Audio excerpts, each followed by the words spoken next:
Olá, boa tarde. Prazer estar com vocês mais uma vez, o nosso painel Saúde, para discutir a questão da segurança do praticante de atividade física com supervisão profissional. Para isso, nós temos o prazer de contar com a presença de dois ilustres convidados. O Dr. Nabil Goraieb, que é médico, cardiologista do esporte, especializado em medicina esportiva e delegado do CREMESP, que é o Conselho Regional de Medicina do Estado de São Paulo. E o professor Mário Augusto Charro, que é docente de cursos superiores, com mestrado em biotecnologia e também presidente da Comissão Especial em Saúde do Conselho Regional de Educação Física, CREF 4, São Paulo. Doutor Nabil, muito boa tarde, prazer recebê-lo mais uma vez aqui no nosso programa. É uma honra estar aqui com vocês, ainda mais sabendo que a área de exercício, o educador físico faz parte da minha vida pessoal. Minha filha é educadora física, então isso é uma grata satisfação poder estar com vocês discutindo o bom e o bem para a população que faz atividade física. Muito obrigado. Professor Mário Charro, muito obrigado pela presença. Prazer é todo meu participar aqui numa conversa como essa, com o Dr. Nabil, com você, professor. É sempre um prazer e não só poder falar um pouquinho sobre a questão do atestado médico, mas sim da segurança, né? Tanto dos alunos quanto dos profissionais em cada uma das áreas. Então, acho que esse é o nosso papel. Muito bom. Para aquecer nossa mesa redonda aqui, esse bate-papo, eu queria pedir para o Dr. Nabil falar um pouquinho para nós em relação a toda a experiência que o senhor tem ligada ao exercício e na área de cardiologia. Qual tem sido o risco em termos de prática de atividade física das pessoas, em termos de evento cardiovascular, em termos de segurança no exercício? Veja só, há muitos anos atrás, quando a gente começou a atender ou se interessar pela atividade física como o benefício para a saúde, foi nos anos 70, imagina só. O que se fazia de atividade física era uma coisa muito diferente do que se faz hoje, evidentemente. Além do volume, a intensidade era muito mais baixa, a necessidade de problemas serem resolvidos era menor, e mesmo assim a gente tinha algumas coisas. Eu lembro que quando nós começamos a examinar os atletas, um ou outro tinha um problema que alguém tinha percebido ou que ele tinha comentado. Então, no fim do ano a gente tinha tido 2, 3 casos apenas de problemas, o resto não acontecia mais nada. E poucas coisas se falava sobre a população de fazer atividade física. E até na época o jornal Estado de São Paulo fez uma matéria nos anos 75, dizendo exatamente isso, que tinha acontecido uma morte de um atleta chamado Jimmy Fix, que tinha um livro que era sobre atividades físicas, e ele dizia que quem fizesse atividade física nunca ia ter problemas, e ele acabou pagando a conta, infelizmente. Ele era um obeso que emagreceu fazendo atividade física, normalizou a pressão e veio a morrer de infarto do miocárdio com menos de 40 anos, durante uma corrida.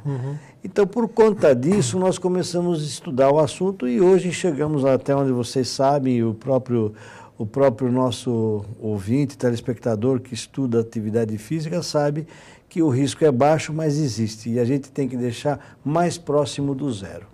Então, nessa questão, queria ouvir a opinião dos dois colegas.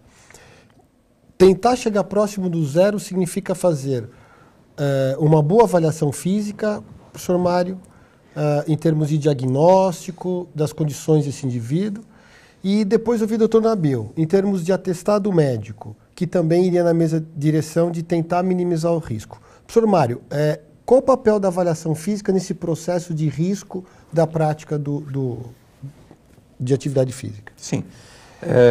Eu entendo que as duas são complementares, né? Então, existe a necessidade das duas. embora no caso da avaliação física não exista a obrigatoriedade dela, existe uma forte recomendação para que ela seja executada. A prescrição ela se torna muito mais segura. A avaliação física ela tem o mesmo perfil da avaliação médica, ou seja, tentar detectar o que é possível, o que não é possível, qual é o nível de aptidão física de uma pessoa.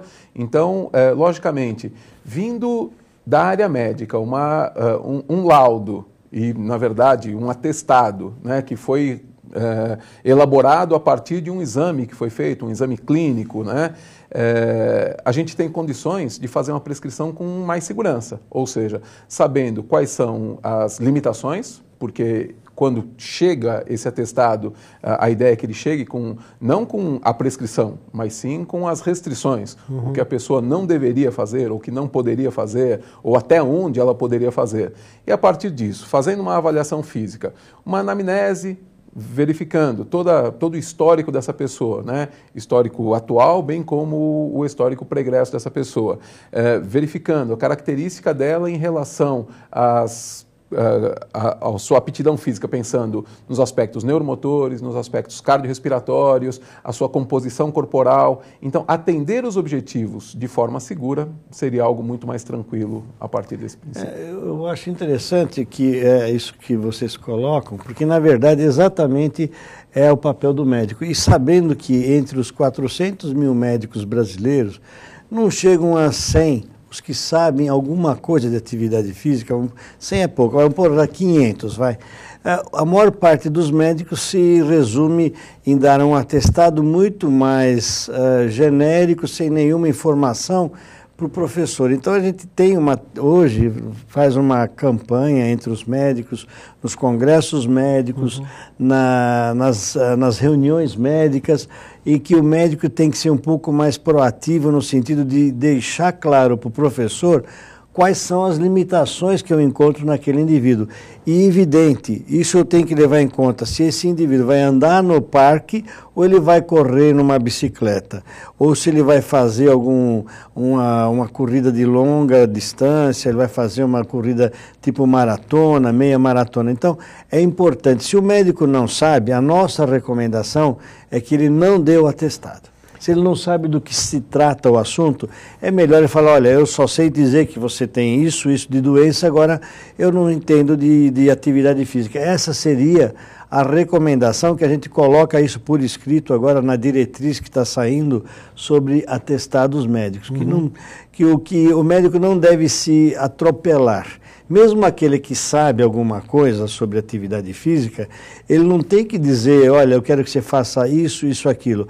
Eu tenho que dizer, olha, você é um hipertenso, você tem uma luxação no quadril, que tem que ter mais cuidado assim, para o professor saber o que fazer.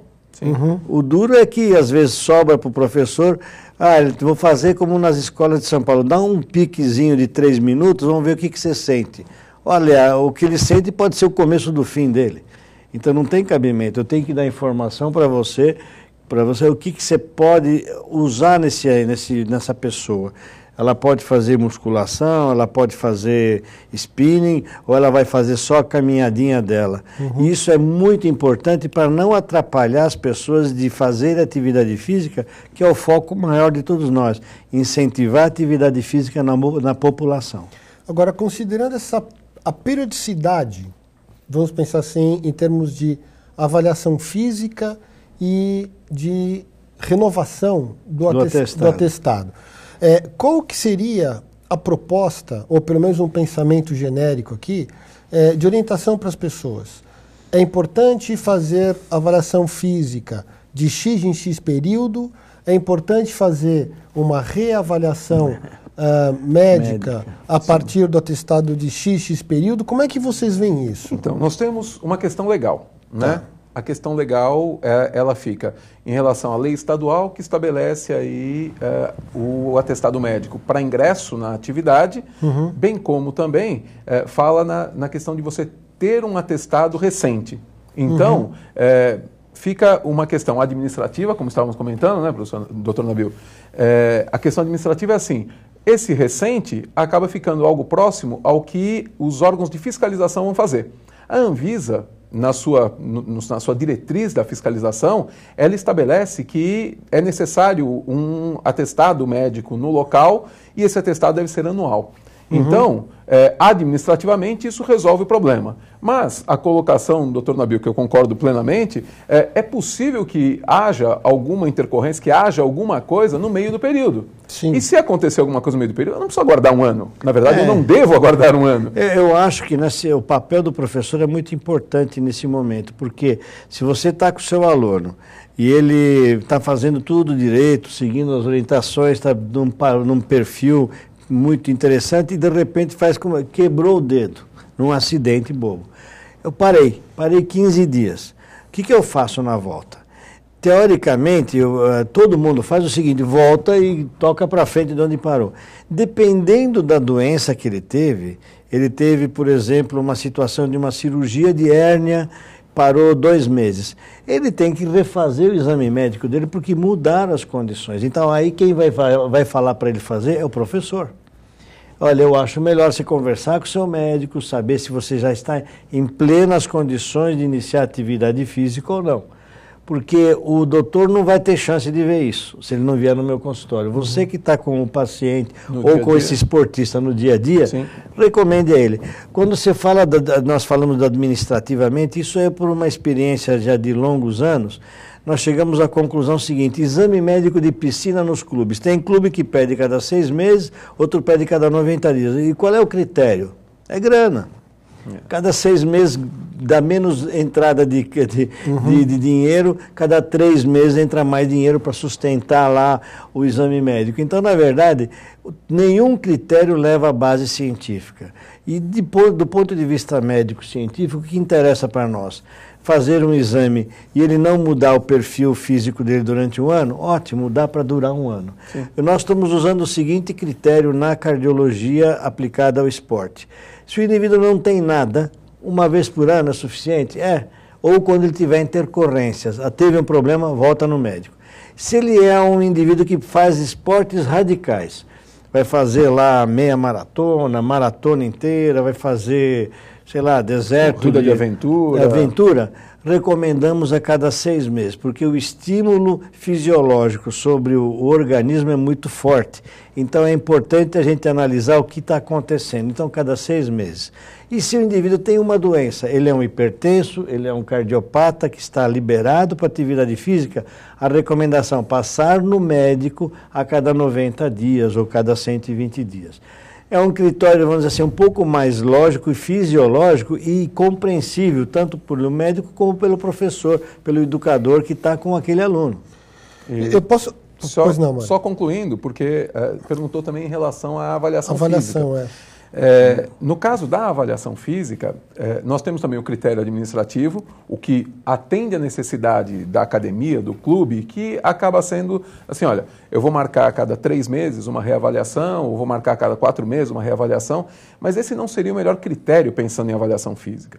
Porque uma proposta de treinamento bem organizada, ela deveria seguir uma periodização. Certo. Essa periodização, ela tem objetivos. Então, para cada médio ciclo, né, para cada período que você estabelece, você tem um objetivo traçado. Então, quando que eu deveria reavaliar esse aluno? Quando eu chegar ao final desse médio ciclo, para ver se o objetivo proposto foi atingido. A cada médio ciclo. Exato. O objetivo foi atingido? Foi. Então vamos para o próximo médio ciclo. Tá não foi atingido? Bom, então eu não tenho como continuar. Eu preciso continuar trabalhando neste objetivo para depois, posteriormente, passar ao próximo objetivo.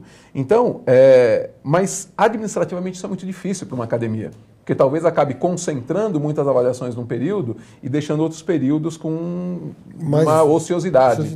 Então, administrativamente acaba ficando assim, olha, então vamos organizar de tempos em tempos e por muitas vezes o profissional tem que adequar a sua organização de treinamento ao que... Isso você fala para o seu aluno na aula para fazer esse perfil ideal. Seria o ideal. Que a gente consegue fazer com o treinamento personalizado. Mas o treinamento para todos os alunos da academia, isso fica difícil por uma questão administrativa. Isso é uma questão interessante, porque acho que é uma forma diferente de pensar exercício, o programa de exercício. É pensar, primeiro, nas metas que serão traçadas em tempo X e colocar as avaliações necessárias dentro desse período a partir de critérios de mudança. Sim. Né?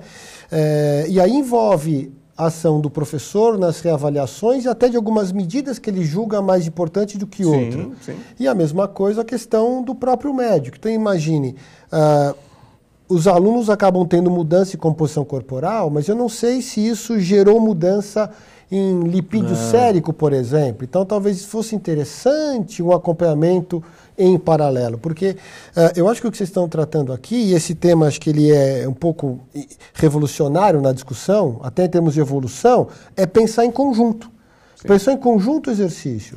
Por isso que eu entendi aquela hora que eu comentei, né? Que eu acho que elas são complementares. Né? Exato. Elas acabam se complementando o tempo inteiro, mas que vai trazer o melhor benefício. Mas eu acho que é isso que é o objetivo que o médico... Eu, pelo menos, eu vejo isso pela própria vivência. Eu prefiro muito ter uma pessoa, um professor que converse comigo sobre o aluno, do que outra, porque aí ele vai se beneficiar. Não tem a menor dúvida. Até isso seria realmente possível de ser feito. É que tem dois problemas. Primeiro, ou o aluno não quer que seja falado com o médico, porque não quer mais voltar, ou então o professor pode se sentir um pouco constrangido mesmo. Vou ter que ligar para o doutor. Então, o que a gente faz, por exemplo, no hospital público, que tem um serviço de reabilitação organizado coordenado pelo médico, mas quem faz toda a parte física são os professores, eles mandam relatórios. Olha, o seu aluno, esse paciente conseguiu fazer isso, mas ele sentiu isso, sentiu palpitações. Poxa, é uma ótima informação para o médico poder... Opa, então vamos agir diferente. Então, nesses lugares dá para fazer. Agora, em geral, a coisa, infelizmente, não chegamos nesse ideal, mas nós temos que procurar o ideal. Se a gente não conseguir atingir, não tem importância, mas o foco tem que ser sempre o ideal. Eu acho que nessa questão do trabalho em conjunto, até tem um exemplo muito rápido, que uma determinada aluna chegou com o atestado e nós ligamos para o médico. E a pergunta foi, olha, ela tem algum problema, além disso que o senhor colocou, tem alguma restrição? Ele disse assim, não tem restrição, só que atenção, ela é poliqueixosa. Todo dia ela liga dizendo que tem um problema aqui, que o remédio não resolveu, que não sei o que, etc. e tal. Então o médico não é só a questão clínica, mas é uma questão do indivíduo. Ele falou, olha, ela costuma reclamar muito. E dito e feito, colocava um treino, é isso. Colocava um treino, doía aquilo lá. Colocava não sei o que, reclamava de outra coisa. Então, quer dizer, essa relação, o paciente, o aluno, o cidadão, ele passa a ter benefício, não é? Sim. Agora, o que nós não podemos, penso eu, é colocar o administrativo na frente das pessoas. E aí eu entro na questão do atestado médico de uma maneira bem específica. Na questão da legislação. No Brasil, nós costumamos viver em cima da legislação e não em cima do comportamento. O cinto de segurança funciona porque a lei mandou. E assim por diante. Eu queria que vocês, como especialistas, pudessem falar um pouquinho na visão do professor Mário, ou até dentro da Comissão de Saúde do CREF, do Dr. Nabil, quanto médico e também delegado do CREMESP, a questão do atestado médico e a segurança do praticante e dos profissionais. A lei que nós temos hoje em São Paulo, respondendo para quê? Ela atende à necessidade dos profissionais, dos praticantes. Eu queria ouvir um pouco vocês sobre isso. Tá. Posso começar, doutor? Lógico. Bom, em relação à legislação, nós temos uma lei estadual, que a lei estadual ela é de 2001, né? E a escrita da lei ela estabelece com bastante clareza essa necessidade do atestado médico para o início, para o ingresso na atividade física e fala desse exame sendo recente. Em 93, o Éder Joffre, na época, acabou fazendo uma lei municipal onde ele ia de encontro à lei estadual, falando da necessidade do atestado médico para o ingresso, para o início. Em 2012, nós tivemos uma mudança em relação a essa legislação. E a mudança, ela acabou, de alguma forma, incomodando pela periodicidade que foi estabelecida, porque ela acaba estabelecendo que a cada 6 meses tem que ter uma nova avaliação. E o pior é que incluía um teste ergométrico a cada 6 meses. Sim. Mas nem no cardíaco a gente faz isso. Pois é. E não daria conta de atender toda a população que faz exercício. Ficou totalmente inadequada. Mas, enfim, isso gerou um grande problema. Para as academias, por exemplo. Por exemplo, né? Mas também para o cidadão, que teria que...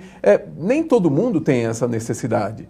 Então, os convênios não aceitam pagar quando é menos de um ano. Então começou a causar problemas, formou-se uma indústria do atestado. Sim. E o que não atendia, mais uma vez, a necessidade da população e ninguém entendeu para onde ia. Posso, desculpe interromper, que é uma lei que vai contra as pessoas?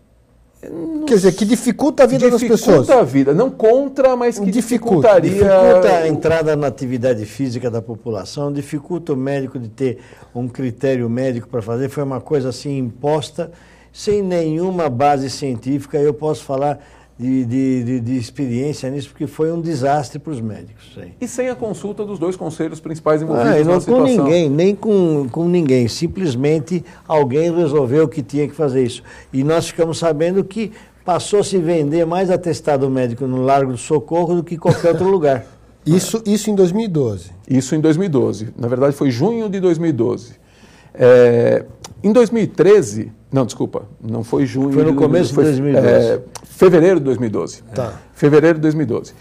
Depois, em janeiro de 2013, já veio essa última lei municipal. Na primeira semana de janeiro. Dia 4 de janeiro. Né? E essa lei, ela foi publicada no Diário Oficial no dia 7. Ela fala agora, ou ela aborda agora, que não existe mais a necessidade do atestado médico. Basta a pessoa responder um questionário de prontidão para atividade física. Né? Respondendo esse questionário, são 7 questões, que é o parquê. Respondendo as 7 questões, caso alguma delas seja positivada, ele tem que assinar um termo de responsabilidade.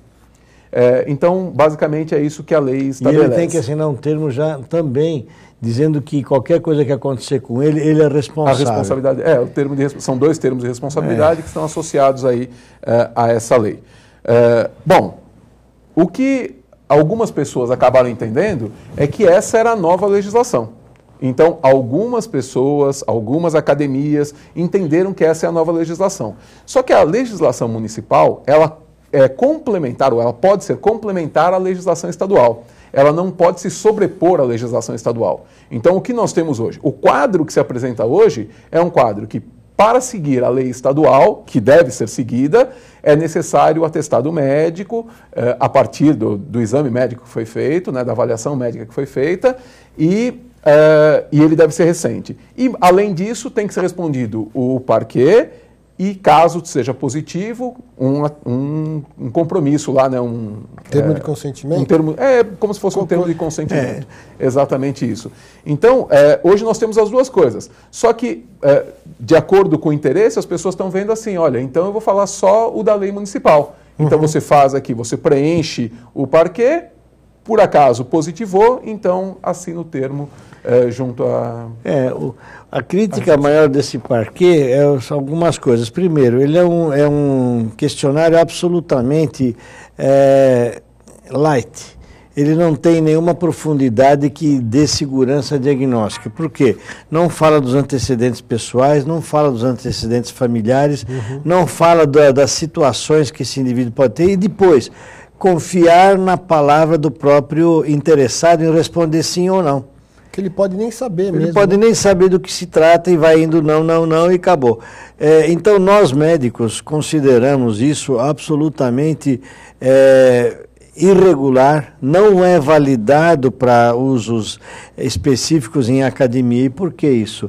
O parquê foi feito no Distrito de Colômbia, no Canadá, porque eles tinham as grandes provas de corrida de rua em que existia uma dispersão de informações. Então, eles solicitaram para tentar ajudar as pessoas que elas respondessem um questionário que elas diziam se tinham doença ou não tinham. Só que a cultura inglesa ou francesa que privilegia a canadense, que é onde foi formado o Canadá, é diferente da nossa cultura. Lógico. Aqui, quanto menos você contar da sua vida, você se sente mais à vontade. Então, ninguém vai contar nada. Vai ficar furado esse questionário. E tem mais ainda, termo de responsabilidade sobre saúde do próprio indivíduo para ele assinar é uma coisa absolutamente irregular, porque como é que ele sabe se tem ou não tem uma doença? Não sabe. E outra coisa, pela legislação, se você paga um professor, você paga uma academia, a responsabilidade é deles. Se eu estou correndo no Parque Ibirapuera e me dá um mal súbito, o problema é meu.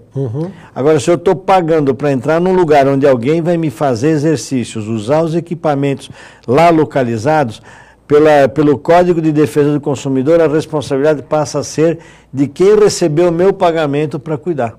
Ele está prestando um serviço. Exatamente. Na verdade, uma responsabilidade dupla, né? Do profissional que está prescrevendo e da empresa que está responsável por aquela... É jogar nas costas do educador físico uma responsabilidade que ele não tem, ele nem quer ter e muito menos está preparado para ter. Quer dizer, é um absurdo dos absurdos essa lei, que é uma lei menor, que é para favorecer facilidades para o indivíduo acessar a academia sem ter nenhuma porta de seleção, de triagem, que deveria ser.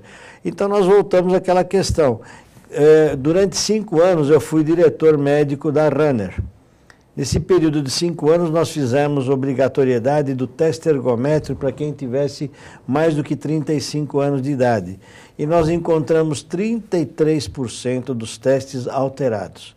Seja alterados porque a pressão subiu demais ou porque apareceram arritmias e até alterações do tipo suspeita de isquemia cardíaca. Quer dizer que são doentes? Não. Eventualmente são alterações que precisaram ser investigadas com mais detalhe e que muitos deles foram salvos. Nós temos vários casos de clientes da Runner que foram salvos porque fizeram o exame, que eles descobriram que tinham problemas. Então, realmente, no ponto de vista médico, a gente não consegue entender como é que um legislador que não é médico, não entende nada de medicina nem de saúde, não é educador físico e não consultou nenhum dos conselhos específicos para pedir um subsídio científico, quer dizer, deixou no ar para você resolver a sua questão. É a mesma coisa que você comentou, o cinto de segurança e o capacete do motoqueiro, então só vai funcionar se ele quiser? Não, tem uma lei que exige, porque senão não vai funcionar. Pois é, e aí a gente observa que a população fica em completa desconexão, porque alguém informa a partir de uma legislação, mas o indivíduo que procura um programa de exercício é porque ele quer melhorar a saúde, seu bem-estar e etc. Só que eu respondo um questionário que, na verdade, não tem validade nenhuma para aquilo que eu vou fazer. Assino um termo de responsabilidade sobre a minha própria saúde sem saber exatamente se eu tenho algum fator de risco presente ou não. Então, se for ver, existe uma vulnerabilidade total dos profissionais e do praticante. Então, a pergunta é como tentar resolver isso, porque eu fico pensando nos conselhos, por exemplo, até na chance de um médico especialista fazer uma intervenção positiva e descobrir algum problema que pode estar silencioso, e na própria questão do indivíduo que vai praticar. Qual a sugestão para tentar minimizar esse hiato que existe em termos o que a lei, na verdade, criou de segurança? Me parece que os conselhos acabam sendo o fórum adequado para essas discussões, né? Certo. Então, eu entendo que existem as diretrizes no Conselho de Medicina, que é um conselho mais antigo do que o da educação física, né, bem mais antigo. Então, existem as diretrizes no Conselho da Medicina, assim como nós temos agora a elaboração das diretrizes no Conselho de Educação Física. Então, estamos iniciando esse processo, nós já temos algumas diretrizes prontas, outras estão sendo elaboradas, e são essas diretrizes que deveriam ser usadas como subsídios para que nós pudéssemos, sim, confeccionar uma lei, caso seja necessário, para que nós pudéssemos, então, fazer as indicações. Eu acho que, eu tenho a convicção que assim como o Colégio Americano de Medicina do Esporte se posiciona, assim como o American Heart Association se posiciona, o Conselho de Medicina se posiciona e o Conselho de Educação Física também se posiciona, e esse fosse talvez o grande caminho para que nós pudéssemos organizar. E acrescentando também a Sociedade Brasileira de Medicina do Esporte, a Sociedade Brasileira de Cardiologia, na área do exercício, que eu sou o atual diretor científico e presidente a partir de janeiro do ano que vem, nós estamos em plena convicção do que você falou. Existem diretrizes que não foram feitas da noite para o dia. Nós passamos 4 anos estudando o que é melhor para a população e para o profissional, tanto médico como educador, que vai participar desse conjunto que é incentivo à atividade física. Se a gente não fizer uma coisa organizada, realmente nós vamos virar aqui uma floresta em que cada um faz o que quer, do jeito que quer. E o risco evidente que vai aumentar. Cada vez mais as pessoas exigem esportes mais radicais, exercícios mais difíceis, com altos riscos que elas correm. E se a gente não der um subsídio de supervisão organizada do educador junto com uma avaliação médica, essas pessoas vão acabar cometendo enganos e vão ter acidentes muito graves. Agora, na questão das diretrizes, elas são baseadas nas evidências científicas. Na maior parte da evidência científica chamada 1A, mas nós temos experiências que não estão ainda evidências, são experiências que já podem ser consideradas dentro de uma diretriz. Eu acho que quem nos ouve, estuda muito atividade física, sabe que é muito importante a gente ter referências para isso. Então, as referências são as diretrizes. E agora o Brasil já tem a sua diretriz em cardiologia do esporte e do exercício, que está publicada, já vai sair, já está online para quem quiser acessar no site da Sociedade Brasileira de Cardiologia, que é o www.cardiol.br. Qualquer um de vocês pode acessar e é evidente, diretriz não é gesso. Não é uma coisa que é para atrapalhar, é para a gente discutir e utilizá-la como padrão. E é importante que todos nós, médicos e professores, temos que fazer essa força-tarefa andar. A preocupação da gente é consistente. Quem fez a lei não usou nenhuma dos especialistas na saúde, e ficou uma coisa estranha para todos nós. Quem que está se beneficiando com isso e por que a população vai correr riscos? Essa que é a grande questão. Como a medicina já tem uma tradição secular, na verdade, mais há 70 anos. Né? 70 anos. E a educação física, chegamos aí aos 15 aproximadamente? Neste ano completando 15 de regulamentação. E tem aqui, por exemplo, no CREF em São Paulo, que você é presidente da comissão de especialistas, especial da saúde. O que a Comissão Especial da Saúde pensa, o que tem sido discutido nesse processo em relação a diretriz, recomendações, em que níveis isso vai estar? Então, por exemplo, a medicina já tem as recomendações da cardiologia, até do atestado que sai agora, etc. Isso. Mas da educação física, o que entra agora em termos de orientação para os profissionais seguirem e minimizarem esse problema de conflito legal e científico? Porque, assim como na medicina foi elaborado, por exemplo, agora mesmo, né, que ficou pronta, foi dos atestados médicos, não foi isso? Foi agora. Levou 3 anos. 3 anos, o livro dos atestados médicos. Parece que isso é uma tendência de melhorar a qualidade desses atestados. Na educação física a gente tem algo muito semelhante. Então, o que nós temos feito na comissão é convidar especialistas em cada uma das áreas para que possam, então, escrever essas diretrizes. As diretrizes, basicamente, no caso da educação física, estão sendo criadas a partir de evidências científicas, né? Não tem o estudo do caso, isso aí nós não chegamos nessa condição. Eu acho que dificilmente chegaríamos numa condição dessa. Então, em função das evidências científicas, levantando tudo aquilo que é necessário para uma boa prescrição, ou seja, tentando dar subsídios para que o profissional possa fazer uma prescrição segura. Então, é um indivíduo obeso? A diretriz recomenda isto.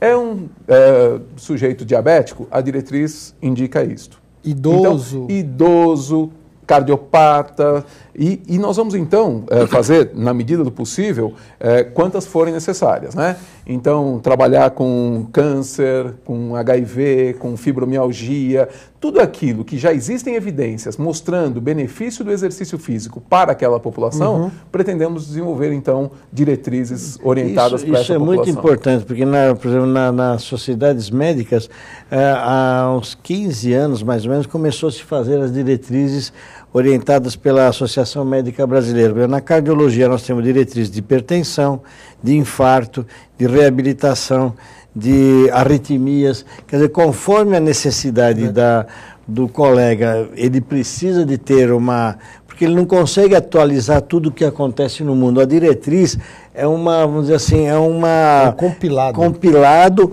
organizado, que você fala, quero saber como é que eu faço na hipertensão. Olha lá, você tem que agir assim, assim, assim, e sempre não deixando um gesto, e sim um jogo de cintura. Aqui você pode fazer assim, assim. Exato.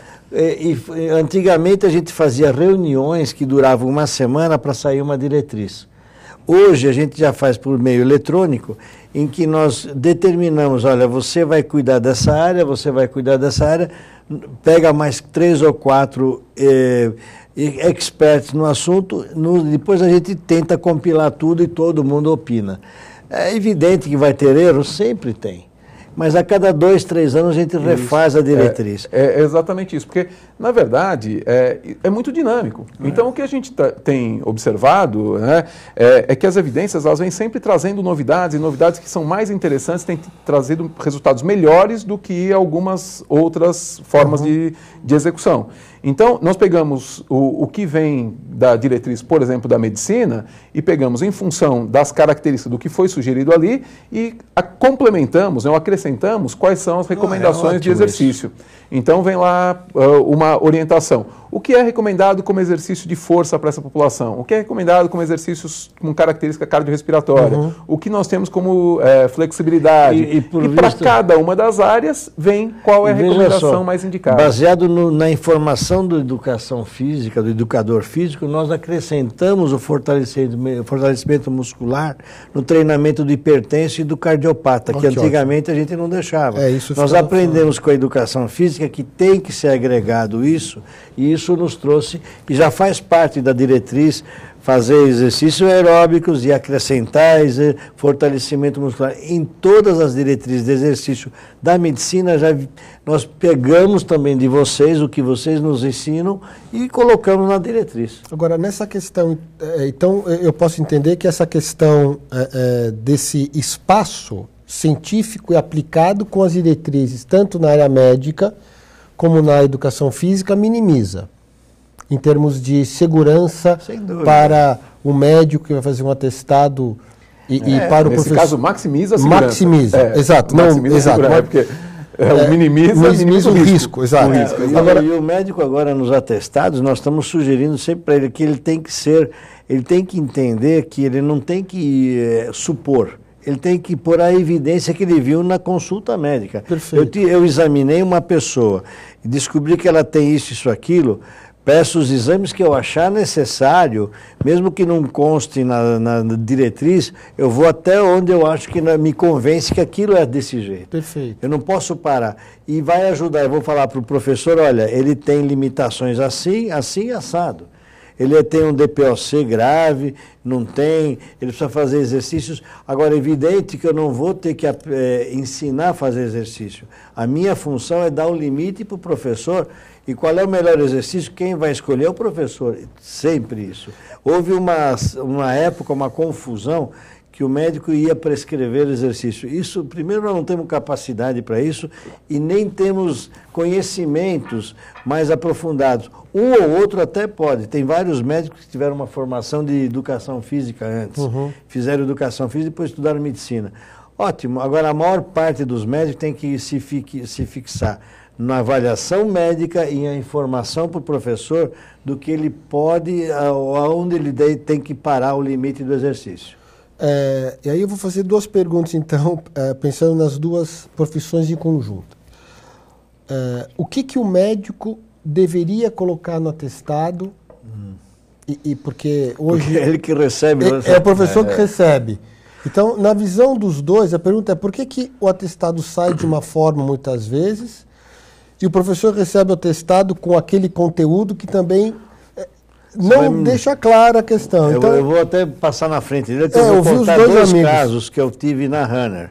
Eu recebi um atestado médico que dizia assim: atesto para os devidos fins de atividade física que a senhora fulana de tal está apta à prática de atividades físicas, porém sem esforço. Aí eu falei, não é possível que um doutor médico escreveu isso. Só piscar o olho? sem esforço, quer dizer, nem ele sabia, ele queria dizer uma coisa, escreveu completo. Como é que o professor pega um atestado desse? Vai interpretar, né? Vai ficar doido. E um outro que põe assim, está liberado para todas as atividades físicas, um indivíduo de 70 anos. Eu falei, bom, ele pode fazer alpinismo? Não, e por que você escreveu que está liberado para todas? Então, o atestado, nós estamos tentando corrigir o doutor médico para ele escrever uma coisa que quem vai ler não sabe a cor dos olhos do médico. Então, ele precisa ler o que está escrito e saber o que o médico quis dizer. Então, nós estamos tentando colocar assim, olha, coloque as limitações que você acha que são importantes. Se você não sabe... E, velho, eu sinto muito, eu não conheço. Eu quero fazer luta de Muay Thai, mas pode? Quem é que pode? Ah, sei lá quem é que pode. Então não escreve, ué. Então nós estamos tentando corrigir os atestados dos médicos. É evidente que isso culturalmente vai levar anos, mas a gente vai tentando ajudar, porque imagina o que você recebe de atestados. E eu já tive atestados, coisas do Arco da Velha. Imagina que nós já tivemos um atestado que parece até uma folclórico, de se não fosse triste.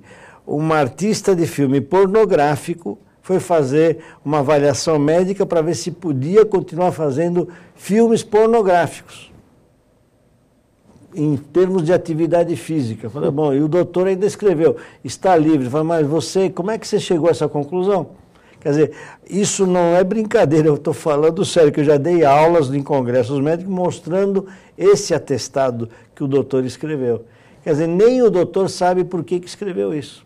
E aí, professor Mário, a questão de, assim, apto para... É apto. Eu entendo que... Apto físico ou técnico? O atestado, ele deve, como agora tem a nova organização e a nova proposta de como ele deve acontecer, a gente fica bem mais tranquilo, então, que caso eles realmente sejam seguidos, né, essas diretrizes sejam seguidas... Mas você pode pedir para refazer o atestado. Isso, era isso que eu ia falar. Era exatamente isso que eu ia comentar. Porque chegou o atestado. Na essência, eu não posso questionar... o que o médico acha, não acha, pensa, não pensa. Tem que o meu papel, eu tenho que receber esse atestado. Recebi o atestado. Se ele atende ao que eu preciso para poder fazer uma prática segura, eu aceito o atestado. Agora, se eu olhei o atestado, eu não consigo, com as informações que eu tenho ali, fazer uma prática segura, eu posso solicitar um outro atestado. Perfeito. É esse o caminho. Então, eu vou solicitar um novo atestado. Ele vai ter que voltar ao médico. Eu sei, é um transtorno para essa pessoa, mas é um transtorno que vai trazer a segurança para ela. Para ela. Para ela, né? Em primeiro lugar para ela. Em primeiro lugar para ela. E, em segundo lugar, também, enquanto profissional, para mim.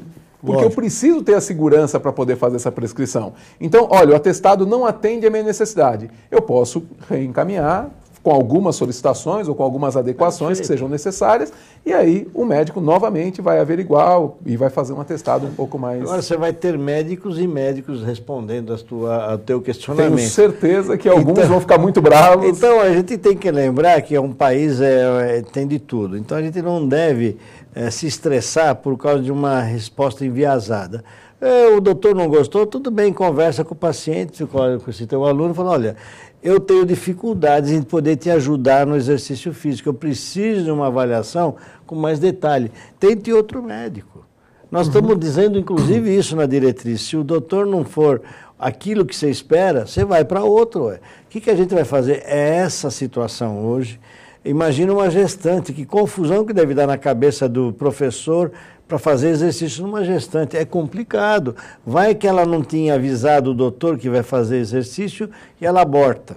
De quem é a culpa do aborto? Vai ser um problema. Então é muito importante que tudo tem que ter o pleno conhecimento das duas partes. Não adianta a gente querer mostrar seguro. Eu sei muito, então eu faço em termos que o professor não vai nem saber que é aquilo lá que eu escrevi. Ele não vai mesmo. Pois é, e como nós estamos chegando na importância da diretriz, tanto para atestado como para intervenção profissional a partir das características do indivíduo, que o médico já detectou na avaliação, nós voltamos ao embate inicial. Quer dizer, não há obrigatoriedade na cidade de São Paulo de um atestado que minimamente contemple esse grau de profundidade que vocês estão tratando aqui. O que fazer? O que orientar as pessoas?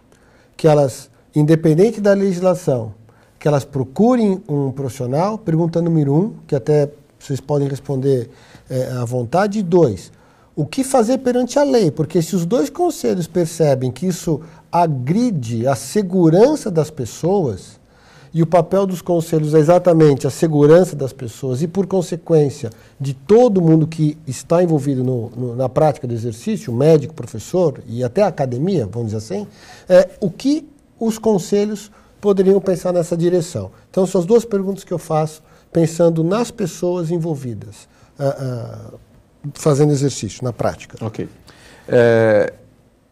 Primeiro que, na verdade, a lei municipal ela não está isolada. Ela está vinculada também à questão da lei estadual. Então, não dá para seguir única e exclusivamente a lei municipal. Perfeito. Não pode. Não pode. Então, não fazer o exame médico, você está infringindo aquilo que a lei determina. E você está caindo no risco, ou seja, existe a possibilidade da sanção que vai vir pelo órgão de fiscalização. Então, se houver fiscalização e você não seguiu a lei estadual, você simplesmente fez esse parquê, fez o seu termo de responsabilidade, se você só fez isso, você continua infringindo a lei e, obviamente, você vai ser penalizado por isso. Se houver um acidente... Se houver um acidente, a responsabilidade é de quem não cumpriu a lei. Então, o problema é um problema sério. É um problema bastante sério, uma preocupação bastante grande em relação a isso. Então, qual que é a orientação? Siga a lei estadual e, como você não tem a outra opção, siga também a municipal. Você não tem, porque se você não seguir a municipal, você também está infringindo a lei. Embora o órgão de fiscalização vai fiscalizar, se você pegar as diretrizes ou as diretrizes de fiscalização da Anvisa, não fala em relação ao parquê. Até mesmo porque a lei, ou a diretriz da Anvisa é anterior a essa lei. Então, talvez, na renovação da orientação para a fiscalização, talvez venha algo para atender também a lei municipal, caso ela permaneça, caso ela não seja alterada, porque no último ano tivemos 2 alterações, não sei se não será alterada, né? Existe a possibilidade. Eu acho que, como o programa deve passar em vários lugares, o que acontece em São Paulo vai acabar acontecendo em outras cidades, em outros estados brasileiros. Então é muito importante que os profissionais da saúde fiquem alerta em relação a essas coisas de leis relacionadas à saúde, porque o nosso legislador, infelizmente, ele não pergunta, ele faz por conta própria ou ele escuta alguém que tem interesses pessoais na história. Tem que conversar com profissionais da saúde, seja o médico, seja o educador físico, para poder resolver e ter uma melhor noção do que está acontecendo. E mais uma vez eu digo, atestado mal feito, você não é obrigado a segui-lo. Você pode devolver, você tem o direito de fazer isso. Eu não está entendendo, está de uma maneira irregular, devolve. Não tem que fazer, não tem que se lucupletar com erros, porque chega. E a gente ainda acaba escutando que o governo quer trazer médicos formados em Cuba, na Bolívia, como se isso fosse uma solução. Quer dizer, o indivíduo, eles não conseguiram passar no exame de revalidação do diploma, foi 10% o índice de aprovação.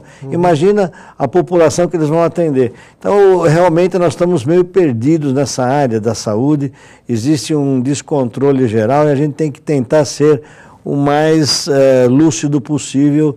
Eu espero que isso tenha passado para eles, para quem nos está vendo, que realmente, na dúvida, fale com o seu conselho regional. Isso que é importante. Muito bem. Nós estamos praticamente chegando ao final de mais um programa e, infelizmente, eu posso dizer que acabou, porque a quantidade de informações que nós conseguimos trazer e quantas outras poderiam ser tratadas, sem dúvida nenhuma, melhoraria a forma de intervenção dos profissionais.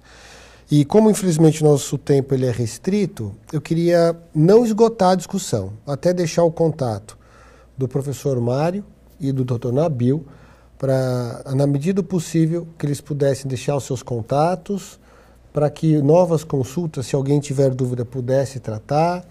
A experiência de vocês, no caso do Dr. Nabil no hospital, na questão clínica, médica, cardiológica, do professor Mário lá na Comissão de Saúde do Conselho e também na faculdade, nas aulas, que esses assuntos pudessem continuar à medida que as pessoas tivessem interesse. Então, eu já pediria nesse momento as considerações finais de cada um dos colegas, agradecendo já, mais uma vez, e os respectivos contatos para que o assunto continue plugando a população na direção da saúde aí. Bom, enquanto considerações finais, o agradecimento realmente de poder participar e a felicidade de estar podendo trabalhar junto ao CREMESP e tendo esse contato próximo e que está sendo bastante producente, né? Então nós temos tido resultados muito bons, a gente percebe que os dois conselhos eles estão alinhados nas questões que têm conversado, que têm discutido e um acaba auxiliando o outro e o crescimento é muito grande. Então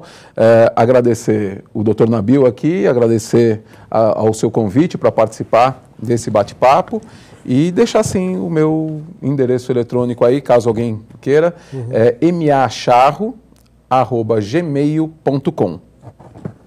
O senhor gostaria que eu repetisse isso, professor? Não, acho que as pessoas conseguiram notar com essa voz extremamente didática. Ok. Muito obrigado, Mário. Muito obrigado.